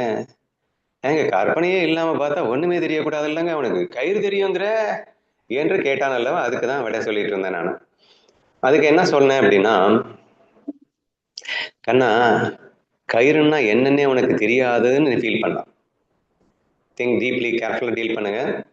கயிறு அப்படிங்கிறது ஒண்ணு, சப்தமும் அவன் கேட்டதில்லை, பார்த்ததும் இல்லை. அவனுக்கு கயிறு அப்படின்னா என்னன்னே தெரியாது, கயிறு மாதிரின்னா கூட என்னன்னு தெரியாது, எதுவுமே அவனுக்கு தெரியாது. சரியா? அப்படின்னு ஒரு நிலையில அந்த கயித்தை பார்த்தா ஏதாவது தெரியுமா? ஒண்ணுமே தெரியாதுங்க. ஏங்க, நீ கயிறு அப்படிங்கிறது ஒரு ஒரு என்ன சொல்றது நானு, இந்த கயிறு நீங்க பாக்குறீங்க, ஒரு கயிறை பாத்துட்டீங்க. சரியா? இந்த கயிறை பார்த்தவொடனே இந்த கண்ணு வந்து மனசுக்குள்ள போயிட்டு தேடும், டேட்டாவை தேடும். இதே மாதிரி நம்ம வந்து ஏதாவது ஸ்டோர் பண்ணி வச்சிருக்கோமா அப்படின்னு உள்ள போய் தேடினா, இதே மாதிரி இருந்தா அதற்கு பெயர் கயிறு என்று உன் மனசு வந்து டப்புன்னு எடுத்து கொடுக்க, ஏ கயிறு அப்படின்னு நீ சொல்லுவ. Is it right or not? நல்லா யோசிச்சு பாருங்க. உங்க மனசு, உங்க அனுபவம் எப்படி கிடைக்குது அப்படின்னா, முதல்லயே கற்பனை பண்ணிட்டு பாக்குற அந்த அனுபவத்தை விடுங்க. நீங்க பாம்புன்னு நினைச்சு கற்பனை பண்ணி பார்த்தீங்க, பாம்பு வந்து நீங்க அனுபவிச்சீங்க, அதை விடுங்க. ஆனா நீங்க கற்பனையே பண்ணாம பாக்குற இந்த விஷயங்கள் எடுத்துக்கோங்க. சரியா? Input devices. இப்ப இந்த கண்ணுல தெரியுற, காதுல படுறது, இது எல்லாமே வந்து டைரக்டா உள்ள போகுது. உள்ள போயிட்டு உங்க மனசுல அந்த டேட்டா பேஸ்ல உள்ள போய் தேடுது, ப்ராசஸ் பண்ணுது. ப்ராசஸ் பண்ணி அதனுடைய அர்த்தத்தை புரிஞ்சுக்குது அப்படின்னு சொன்னா, இது எல்லாமே ஏற்கனவே உங்களுக்கு தெரிஞ்சிருந்ததுனால நான் அடிக்கடி சொல்லிட்டு இருக்கேன்ல, நீங்க எல்லாமே பிரம்ம ஞானிங்க அப்படின்னு சொல்லிட்டு. எப்படின்னா, நான் எங்க பேசிட்டு இருக்கேன், என்ன பேச வைக்கிறது நீங்க, அப்படியெல்லாம் விடுங்க. நான் பேசுறத நீங்க கேட்குறீங்களா, அல்லது நீங்க ஏற்கனவே தெரிஞ்சிட்டு விஷயத்த நீங்க கேட்குறீங்களா அப்படின்னு நான் சொல்லுவோம். நான் பேசுறதுதான் கேட்குறீங்கன்னா எல்லாருக்கும் ஒரே மாதிரி இல்லை கேட்கணும். ஆனா ஒவ்வொருத்தனுக்கும் ஒவ்வொரு மாதிரி கேட்குது. ஏன்னா ஏற்கனவே நீங்க என்னென்ன தெரிஞ்சு வச்சுட்டு இருக்கீங்களோ அதை பேஸ் பண்ணி தான் நீங்க கேட்டுட்டு இருக்கீங்களே தவிர நான் பேசுறதை நீங்க கேட்கல அப்படின்னு நம்ம சொல்லியிருக்கோம் இல்லையா? அப்போ அந்த கயிறு ஏன் தெரிந்தது அப்படின்னு கேட்டா, நீ இதை எப்படி நீ உள்ள பாக்குற, அந்த கயிறுன்றது கூட முதலே தெரியாது. முதல்ல என்னமோ இருக்குன்னு உன் கண்ணு பார்க்கும். அந்த பண்ணு உள்ள போய் தேடி, இப்படி இருந்தால் இதற்கு கயிறு என்று பெயர்னு நீ போட்டு வச்சிருக்க இல்ல, அதை கொண்டு வந்துட்டு உன் வாயில சொல்லணும் இது கயிறு அப்படின்னு நீ பேசுவ. இதுதானங்க நடந்துட்டு இருக்கு. சரியா? அப்போ ஏன் உனக்கு நான் கற்பனையே பண்ணாம இருந்தா கூட அனுபவம் வருதுன்னு கேட்டான் இல்லையா? அவனுக்கு நான் பதில் சொல்றேன், நீ கற்பனையே பண்ணலைன்னாலும் உனக்கு அனுபவம் வரும். ஏனென்றால் எண்ணங்களை நீ இப்போது உற்பத்தி பண்ணினாதான் உனக்கு அனுபவம் வரணும்னு இல்லை. எண்ணங்களை நீ ஏற்கனவே போட்டு வச்சிருந்தா கூட அனுபவம் வரும். கயிறுங்கிற எண்ணத்தை நீ ஏற்கனவே போட்டு வச்சிருக்க, நீ பார்த்த உடனே அந்த எண்ணம் உனக்கு வேலை செஞ்சு அனுபவத்தை குடிச்சிச்சு. புரிஞ்சிருச்சா? ஹவு தி விவகாரிக சத்தா ஃபங்க்ஷன்ஸ் அப்படிங்கிறது புரிஞ்சிச்சா? எங்க கற்பனையே இல்லாம கூட எப்படிங்க அனுபவத்தை தரும் அப்படின்னு கேட்டீங்கன்னா, இப்படித்தான் அனுபவத்தை தரும். சப்கான்சியஸ்ல உள்ளது இந்த கண்ணில் பட்ட மாத்திரத்துல டக்குன்னு உள்ள போயிட்டு அதற்குண்டான சரியான ஒரு மீனிங்கை எடுத்துக்கிட்டு அது உங்களுக்கு அனுபவத்தை கொடுக்குது. நான் எப்படி சொன்னேன்? கயிறு அப்படிங்கிறத பத்தி எதுவுமே உங்களுக்கு தெரியாதுன்னா அப்ரகடபரா அப்படின்னு நான் ஒரு வார்த்தையை சொல்றேன். உங்க காது கேட்டுச்சுதான், ஆனா நீங்க வந்து அதுக்கு எந்த மீனிங்கும் எடுத்துக்க போறதில்லை. அது எந்த அனுபவத்தையும் கொடுக்க போறதில்லை. சுக அனுபவத்தையும் கொடுக்காது, துக்க அனுபவத்தையும் கொடுக்காது. ஐ லவ் யூ, இதுவும் சப்தம் தான். ஐ ஹேட் யூ, இதுவும் சப்தம் தான். அப்ரகடபரா, இதுவும் சப்தம் தான். ஆனா ஐ லவ் யூன்னு உங்களுக்கு சுகத்தை கொடுத்துச்சு, ஐ ஹேட் யூங்கிறது துக்கத்தை கொடுத்துச்சு, அப்ரக்கடபரா அப்படிங்கிறது ஒண்ணுமே தரல, அனுபவத்தையே தரல. ஏன்னா அப்படி ஒரு விஷயம் உள்ளே இல்லை உன்ட்ட. அப்படி என்னத்தையாவது உள்ள போட்டு வச்சிருந்தா அது மீனிங் எடுத்துக்கிட்டு அதுக்கேற்ற மாதிரி அனுபவத்தை கொடுக்கும். ஆனா அப்படி ஒரு விஷயம் உள்ளவே இல்லைன்னா உனக்கு அனுபவத்தையே தராதுன்னு புரியுதா? அப்போ உலக அனுபவமே எப்ப இருக்காதுன்னா உனக்குள்ள எதுவுமே இல்லைன்னா எதுவுமே இருக்காது. ஓரளவு ஓரளவு கிளாரிட்டி பண்ணிட்டேன்னு நினைக்கிறேன். ஸோ திஸ் இஸ் தி வே விவகாரிக சத்தா இஸ் ஃபங்க்ஷனிங் அப்படிங்கிறத புரிஞ்சுக்கோங்க. முழுக்க முழுக்க ஏற்கனவே போட்டு வைத்த எண்ணங்களிலிருந்து அனுபவம் வருகிறது அப்படின்னு. இப்ப புதுசா நீ எண்ணத்தை கிரியேட் பண்ணி அனுபவிக்கிறதுக்கு பிரதிபாசிக சத்தைன்னும், ஏற்கனவே போட்டு வைத்த எண்ணங்களிலிருந்து ஒரு அனுபவத்தை பெற்று அனுபவித்தால் அதற்கு விவகாரிகம் அப்படின்னும் பேரு அப்படிங்கிறத புரிஞ்சுக்கோங்க. ஓகேவா? ஐ திங்க் நான் விவகாரிகத்தை கூட ஓரளவு கிளாரிட்டி பண்ணிட்டேன் அப்படின்னு நினைக்கிறேன். we will slowly move on to the பாரமார்த்திக சத்தா now. இது ஏன் ரொம்ப முக்கியம் அப்படின்னு சொன்னா, விவகாரத்தை உங்களால டோட்டலா டிஸ்ட்ராய் பண்ண முடியாது. விவகாரத்தை டிஸ்ட்ராய் பண்ண முடியாத காரணத்தினால அதை 100% சந்தோஷமா அனுபவிக்கிறதுக்கு நீங்க பாரமார்த்திக சத்தையை புரிந்தே ஆக வேண்டும் அப்படிங்கிறது தாங்க ரொம்ப முக்கியமான ஒரு விஷயம். சரியா? சரி, அது என்னையா அது பாரமார்த்திக சத்தைன்னு எதுவோ சொல்றேன் அப்படின்னா, அதுக்கு மட்டும்தான் சத்தியம்னே பேரு. சரியா? சோ உண்மை, அதுதான் உண்மையில் உண்மை. மீதி எல்லாம் நான் என்ன சொல்லிட்டு இருந்தேன்? அநீர் வச்சனியான்னு சொல்லிட்டு இருந்தோம், உண்மை போலன்னு பேசிட்டு இருந்தோம். அதை நீங்க நம்புறதுனால உங்களுக்கு அது உண்மை ஆயிடுச்சுன்னு சொல்லிட்டு இருந்தோம். ஆனா இந்த பாரமார்த்திக சத்தை அப்படிங்கிறது நீங்க நம்பினாலும் நம்பலினாலும் அது மட்டும்தான் சத்தியம். அது சத்தியம் மாதிரி கிடையாது, அதுவே சத்தியம். அது அந்த சத்தியத்தாலேயே இந்த மற்ற சத்தியங்களுக்கெல்லாம் உயிர் வாழ்ந்து கொண்டிருக்கின்றன அப்படின்னு சொல்லலாம். இந்த பொய் விஷயங்கள் அநீர் வச்சனையும் வாழ்வதே இந்த சத்தியத்தினால்தான் அப்படின்னு சொல்லலாம். அப்படின்னு சொல்லப்படுகின்ற ஒரு சத்தியம் இருக்கிறது. அந்த சத்தியத்திற்கு பாரமார்த்திக சத்தியம் என்று பெயர். அது என்னது அப்படின்னா, எண்ணங்கள் இல்லாத நிலையில் கூட ஒரு அனுபவம் இருக்கும். என்னங்கடா இது, என்ன நீ பேசிட்டு இருக்க, புதுசு புதுசா பேசிட்டு இருக்கியே. கற்பனைய அந்த நேரத்துல கற்பனையை ஸ்டாப் பண்ணா அந்த கற்பனை உலகம் காணாம போயிடுச்சு. ஓகேவா? ஆனா நீ கற்பனையே பண்ணாம இருந்தாலும் உலகம் அனுபவம் இருக்கும் அப்படின்னு சொன்னேன். அது எப்படிடா எண்ணமே இல்லாம அனுபவம் வரும்னு கேட்டா, அழகா ஏற்கனவே போட்டு வச்ச எண்ணத்திலிருந்து ஒரு அனுபவம் வரும் அப்படின்னு காட்டிட்ட. இப்போ கான்சியஸ் சப்கான்சியஸ் ரெண்டுத்தையுமே கடந்த நிலையில கூட அனுபவம் வருங்கிற. ஏப்பா எண்ணம் ரெண்டுமே எண்ணமே இல்லைன்னா அனுபவமே வரக்கூடாது இல்ல? இப்ப என்ன புதுசா சொல்ற? அங்கேயும் ஒரு அனுபவம் இருக்கா? ஆமா ஐயா, அங்கேயும் ஒரு அனுபவம் இருக்கு. அந்த அனுபவம் தாண்டா சத்திய அனுபவம், அதுதான்டா உண்மையான அனுபவம் அப்படின்னு வேற சொல்லப்பட்டிருக்கு. ஆஹா, இது என்ன அதிசயமா இருக்கு, அப்படி ஒரு அனுபவத்தை நான் அனுபவிச்சதே இல்லையே அப்படின்னு கேட்டீங்கன்னா, எவன் சொன்னது? ஒவ்வொரு நாளும் ஆழ்ந்த உறக்கத்தில் அனுபவித்துக் கொண்டுதான் இருக்கின்றாய் மடையனே அப்படின்னு ஞானிகள் நம்மளை பார்த்து சொல்றாங்க. நான் திட்டதான் நினைச்சிடாதீங்க. ஓகேவா? சோ அவர்கள் தெளிவா என்ன ப்ரூவ் பண்றாங்கன்னா, அப்படியே லூசு பையில அந்த அனுபவம்னு டெய்லி நீ அனுபவிச்சுட்டு தான் இருக்கு. ஆஹா, அந்த அனுபவத்தை நீ புரிஞ்சுக்கிட்டேன்னா விவகாரத்துல லைக்ஸ் அண்ட் டிஸ்லைக்ஸ் இல்லாம இருக்கலாம். அப்போ பாரமார்த்திகத்தை புரிஞ்சுக்கோ. அப்படி ஒரு அனுபவம் இருக்கா? ஆமா இருக்குப்பா, எண்ணங்களே இல்லாத நிலை அப்படின்னு சொன்ன உடனே இன்னைக்கு நீங்க டிஸ்கஸ் பண்ணிட்டு இருக்கும்போது, ஏங்க தயவுக்கு ஆளை விட்டுருங்க. முதல்ல கற்பனை உலகத்தை டெஸ்ட்ராய் பண்ணு அப்படின்னீங்க, அதுவே பாதி மனசோட ஒப்புக்கிட்டு.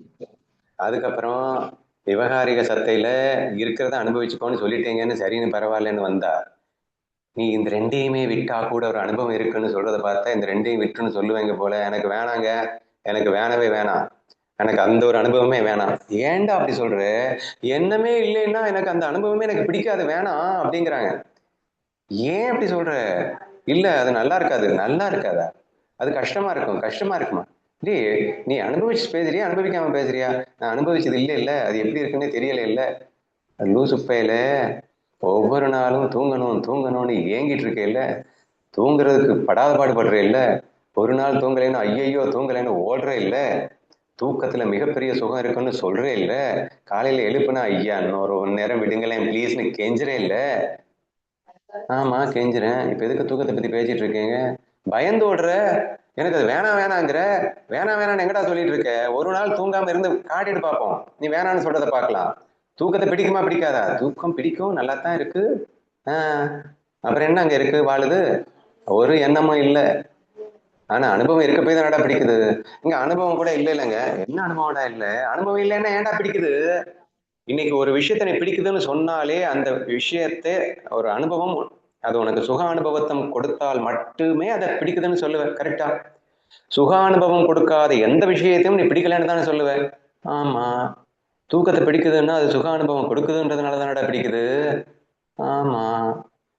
அப்ப அது சுக அனுபவம் தானே. ஆமா. பின்ன எதுக்கு நீ பயப்படுற? எண்ணங்களே இல்லாத வாழ்க்கையெல்லாம் எனக்கு வேணாம். விவகாரிக சக்தி உள்ள பரமார்த்திக சக்தியே வேணும். பாரமார்த்திக சக்தி வேணான்னு ஏன்டா சொல்ற? அது சுகமா தானடா இருக்கு. அதை அனுபவிச்சதுக்கு அப்புறமும் ஏன்டா இப்படி பயந்து எந்த அளவுக்கு லூசுத்தனமா அஞ்ஞானமா நம்ம வாழ்ந்துட்டு இருக்கோம் அப்படிங்கறது தயவு செய்து புரிஞ்சுக்கோங்க. ஓகேவா? பாரமார்த்திக சக்தியை நினைச்சாலே பயந்து ஓடுற அளவுக்கு நம்ம வாழ்ந்துட்டு இருக்கோம் அப்படின்னு சொன்னா பின்ன எப்படி நம்ம பாரமார்த்திக சக்திக்குள்ள போறது? சோ இந்த விஷயத்த நீங்க உணரணும். ஓகேவா? அப்போ பாரமார்த்திக சக்தினா என்னப்பா அப்படின்னா எண்ணங்களே இல்லாத கான்சியஸ் சப்கான்சியஸ் இரண்டுமே இல்லாத நிலையில் கூட உனக்கு அனுபவம் ஏற்படும். கனவும் கூட இல்லாத நிலையில் டீப் ஸ்லீப்ல உனக்கு ஒரு அனுபவம் ஏற்படும். அந்த அனுபவமே பாரமார்த்திக சத்தை என்று பெயர். அதுவே உண்மை, அதுவே நிரந்தரம், பேரானந்தம் என்றெல்லாம் அழைக்கப்படுகின்ற உண்மை அனுபவம் அப்படின்னு புரிஞ்சுக்கணும். ஓகேவா? இப்ப இதை புரிஞ்சுக்கிறதுனால நமக்கு என்ன நன்மை அப்படின்னா அதற்கு பிரம்ம சத்தியம்னு பேரு. சரியா?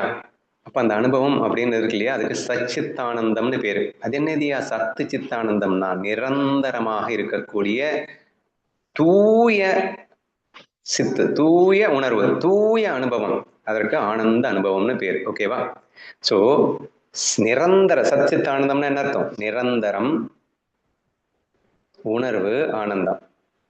நிரந்தரமாக மரக்கட்டை கிடையாது, நிரந்தரமாக ஒரு உணர்வு. அது என்ன உணர்வு? ஆனந்த உணர்வு. நிரந்தர ஆனந்த உணர்வுக்கு இந்த பிரம்மானந்தம்னு பேரு, சச்சிதானந்தம்னு பேரு. ஓகேவா? இந்த ஆனந்தம் தான் நீ. இத நீ மறந்ததுனால அல்லது இதை மறுக்கிறதுனால, இதை வேண்டான்னு சொல்றதுனால அல்லது இதை கண்டு நீ பயப்படுறதுனால இதிலிருந்து தோற்றுவிக்கப்பட்ட இந்த உலகத்தை நீ உண்மைன்னு நம்பி லூஸ் மாதிரி அவஸ்தைப்பட்டு இருக்க. சரியா? அப்ப பொய்யை உண்மை என்று நம்பும் போதுதான் நீ லைக்ஸ் அண்ட் டிஸ்லைக்ஸ்குள்ள விழுவ. ஆனா பொய்யான்னு புரிஞ்சுக்கிட்டு இருக்கிற வரைக்கும் நீ லைக்ஸ் அண்ட் டிஸ்லைக்ஸ்குள்ள விழமாட்ட. அப்புறம் நீ விவகார சத்துல இருந்துக்கோ, வேணாங்கல. நீ ஏன் பிரதிபாசியத்தில் கூட இருந்துக்கோ, வேணாங்கல. But before that you must understand the base of these two. இந்த ரெண்டு சத்தைகளுக்கும் மூலமே இந்த பாரமார்த்திக சத்து தான். அப்போ ஒரு உணர்வு மயமானவன் அடிக்கடி சொல்லியிருக்கோம். இந்த உணர்வு தான் அடிப்படை உணர்வு, பேஸ் உணர்வு, அதிஷ்டான உணர்வு. இந்த அதிஷ்டான உணர்வு தான் உங்களுக்கு மனசுல பட்டு டிஃப்ரெண்ட் உணர்வா பிரதிபலிக்குது அப்படிங்கிறத நான் அடிக்கடி சொல்லிட்டு இருக்கேன். ஓகேவா? கொஞ்சம் பொறுமையா இருங்க. அந்த என்னுடைய குட் மார்னிங் மெசேஜஸ் 2-3 வாசிக்கிறேன். எல்லாமே இதனுடைய ரெஃப்ளெக்ஷனா தான் இருக்கும். கடந்த 2-3 நாட்களா நீங்க கவனிச்சீங்க அப்படின்னு சொன்னா முழுக்க இந்த அதிஷ்டான உணர்வை பத்தி நான் எழுதியிருக்கிறத நீங்க கவனிச்சிருப்பீங்க. ஒவ்வொன்றா சொல்றேன். இன்னைக்கே நம்ம பார்ப்போம். ஆத்ம உணர்வு என்றால் என்ன? ஆத்ம உணர்வு என்பது அனைத்து அனுபவங்களுக்கும் அதிஷ்டானமாக இருந்து கொண்டு அவற்றால் பாதிக்கப்படாமல் இருப்பதாகும். அப்படின்னா என்ன அர்த்தம்? அனைத்து அனுபவங்களுக்கும் அப்படின்னு சொல்லியிருக்கேன் இல்லையா? இது ஆத்ம உணர்வுன்னா என்ன சொல்லிட்டேன்? டீப் ஸ்லீப்ல இருக்கக்கூடிய சச்சிதானந்தம்னு சொல்லிட்டேன். சரியா? இந்த சச்சிதானந்தம் எல்லா அனுபவங்களுக்கும் அதிஷ்டானமா இருக்கான். அது என்னது எல்லா அனுபவம்?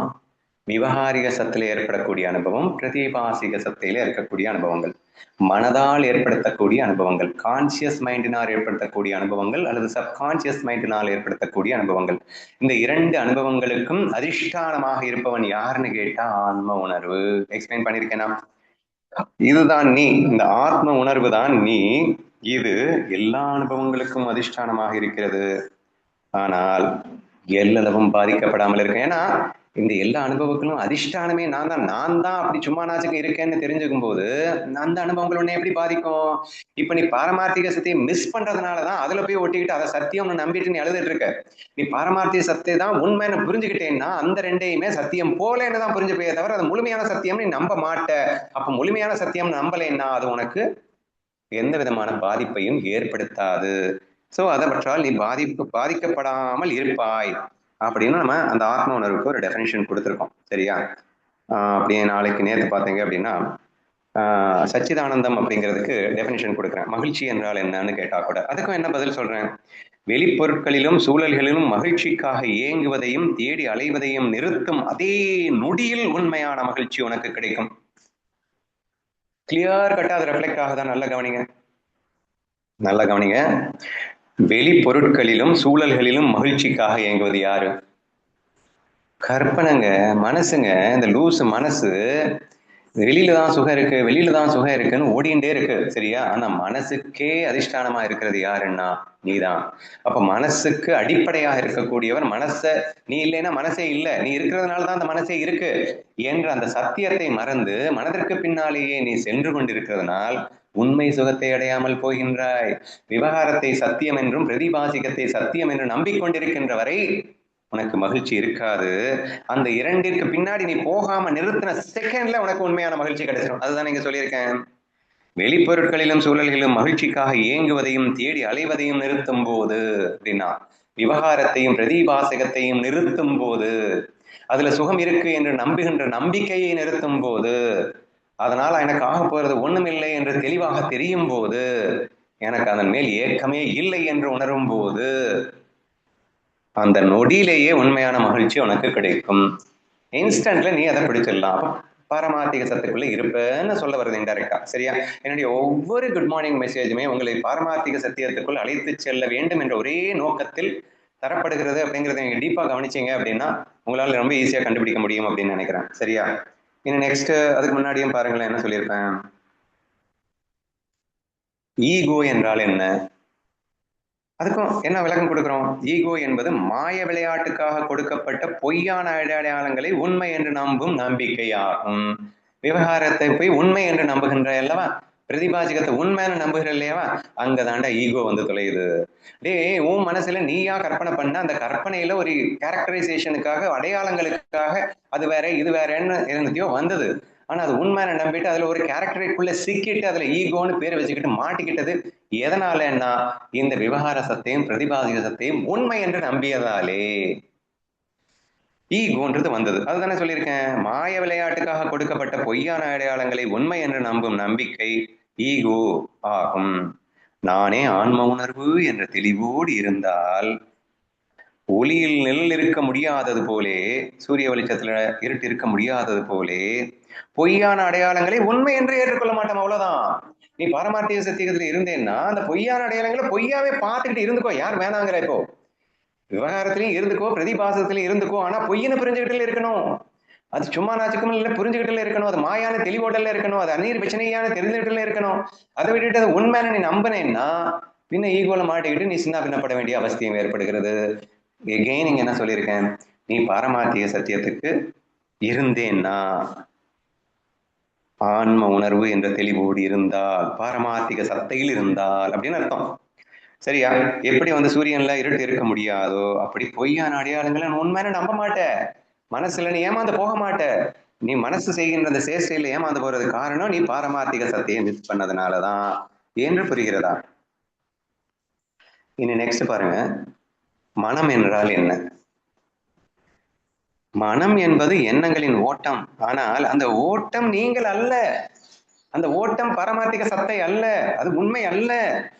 ஆத்ம உணர்வின் அதிஷ்டானத்திலே, பாரமார்த்திக சத்தையின் அதிஷ்டானத்திலே இந்த எண்ணங்கள் தோன்றி மறைகின்றன. அந்த அதிஷ்டான உணர்வே நீ, தோன்றி மறையும் மன உணர்வு நீ அல்ல. தோன்றி மறையும் விவகாரிகம் மற்றும் பிரதிபாஷிகம் நீ அல்ல. ஆனால் இதன் இரண்டுக்கும் அதிஷ்டானமாக இருக்கின்ற பாரமார்த்திக சத்தையே நீ என்று விளங்குகிறதா? இதைத்தானே நான் அதுலயும் கேட்டிருக்கேன். அப்போ மனம் என்றால் என்னன்னு சொல்லும் போதும் கூட ஆன்ம உணர்வு என்ற அதிஷ்டானத்தில் இருந்து மனதின் துணை கொண்டு தோன்றி மறையும் உலகங்கள் தான் விவகாரிகமும் பிரதிபாசிகமும். ஆனால் இவைகள் எல்லாம் உண்மை அல்ல. ஆனால் எந்த அதிஷ்டானத்திலிருந்து தோன்றுகின்றது? பாரமார்த்திக சத்தை என்ற அந்த அதிஷ்டானத்திலிருந்து தோற்றுவிக்கப்பட்டதுதான் இது. இது உண்மை அல்ல, அதுதான் உண்மை என்று உணர வேண்டும். புரிஞ்சிச்சா? நீங்க எந்த மெசேஜ் எடுத்தாலும் அதுதாங்க இருக்கும். சரி, இருக்கட்டும், போதும். ஸோ பேக் டு நம்ம லெசனுக்குள்ள போகும்போது எல்லாத்தையும் சொல்லி முடிச்சிட்டேன். இன்னும் அடுத்து என்னன்னா எப்படி வாழணும். பாரமார்த்திக சத்தையை மிஸ் பண்ணாம வாழணுங்க. நான் வந்து நீங்க விவகாரத்தையும் பிரதிபாசத்தையும் விட்டுட்டு வாங்கன்னா நான் கேட்கலங்க. தயவு செய்து பாரமார்த்திகத்தை விட்டுடாம இருக்கணும்னு கேட்டுக்கிறேன். சரியா? நான் கேட்கலங்க. எல்லா குருமார்களும் ஞானிகளும் வேதங்களும் நம்மை திரும்ப திரும்ப கேட்டுக்கொள்வது உன்னை யார் என்று உணர்ந்து கொள் அப்படின்னு தான். நீ பாரமார்த்திக சத்தியத்தில் இருக்க வேண்டும் என்பதுதான். நீதான் அனைத்திற்கும் அதிஷ்டானமாக இருக்கின்றாய். உன் மனதென்னும் தோற்றத்தால் நீ விவகாரமும் பிரதிபாசிகமும் நீயே சிருஷ்டிக்கின்றாய். நீ சிருஷ்டித்த சிருஷ்டியில் நீ மாட்டிக்கொள்ளலாமா? எப்படி ஹாலுசினேஷன் பேஷண்ட் அவன் சிருஷ்டித்த சிருஷ்டியிலே அவனே மாட்டிக்கொண்டு அழுகின்றானோ அப்படி நீ அழலாமா என்று நம்மை எல்லா ஞான வேதங்களும் நமக்கு அறிகூல் விடுகின்றன.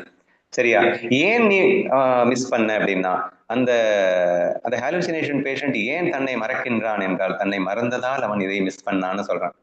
தன்னை யார் என்று உணர்ந்திருந்தால், கற்பனை செய்பவனே நான் என்று அவன் உணர்ந்திருந்தால் கற்பனையில் சிக்குவானா? கற்பனை செய்துவிட்டு கற்பனை செய்பவனையே மறந்துவிட்டு கற்பனைக்குள் தான் மாட்டிக்கொண்டிருக்கின்ற அவல நிலை ஏன் ஏற்பட்டதுன்னா கற்பனை செய்ததே தான் என்பதை மறந்ததால் அல்லவா?